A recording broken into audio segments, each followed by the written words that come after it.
Various disk blog নিয়ে স্বাগত। চলে এসেছি আরেকটি ব্লগ নিয়ে, আরেকটি কবিতার উপস্থাপনা নিয়ে। শুনুন কেমন লাগলো। নমস্কার। বিশ্বকবি রবীন্দ্রনাথ ঠাকুর রচিত আগমন কবিতাটি পড়ে শোনাব।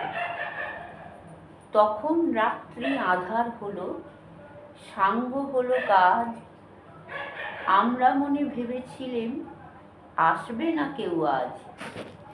মোদের গ্রামে দুয়ার যত, রুদ্ধ হলো রাতের মতো, দু একজনে বলেছিল আসবে মহারাজ। আমরা হেসে বলেছিলেম আসবে না কেউ আজ।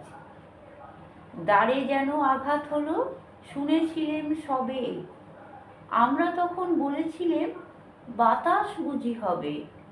নিবিয়ে প্রদীপ ঘরে ঘরে, শুয়েছিলেম আলস ভরে, দু একজনে বলেছিল দুধ এলো বা তবে, আমরা হেসে বলেছিলেম বাতাস বুঝি হবে।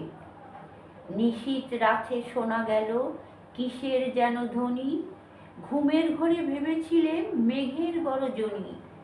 ক্ষণে ক্ষণে চেতন করি কাঁপল ধরা থরহরি, দু একজনে বলেছিল চাকার ঝনঝনি। ঘুমের ঘোরে কহি মোরা মেঘের গরজনি।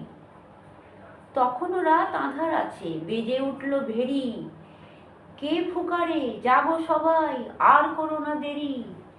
বক্ষ পরে দুহাত চেপে আমরা ভয়ে উঠি কেঁপে, দু একজনে কহে কানে রাজার ধ্বজা হেরি। আমরা জেগে উঠে বলি আর তবে নয় দেরি।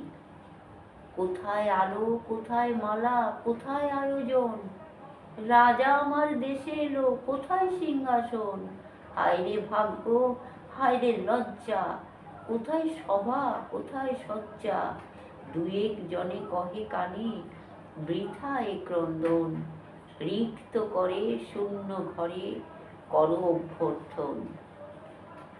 ওরে দুয়ার খুলে দে রে, বাজা শঙ্খ বাজা, গভীর রাতে এসেছে আজ আঁধার ঘরের রাজা। বজ্র ডাকে শূন্য তলে, বিদ্যুতেরই ঝিলিক ঝলে, ছিন্ন শয়ন টেনে এনে আঙিনা তোর সাজা। ঝড়ের সাথে হঠাৎ এলো দুঃখ রাতের রাজা। শুনলেন কবিতাটি, কেমন লাগলো? লাইক, শেয়ার, সাবস্ক্রাইব করতে ভুলবেন না। দেখতে থাকুন, শুনতে থাকুন ভেরিয়াস ডেসি ব্লগস। আমাদের পাশে থাকুন, সঙ্গে থাকুন এবং অপেক্ষা করুন পরবর্তী ব্লগের জন্য।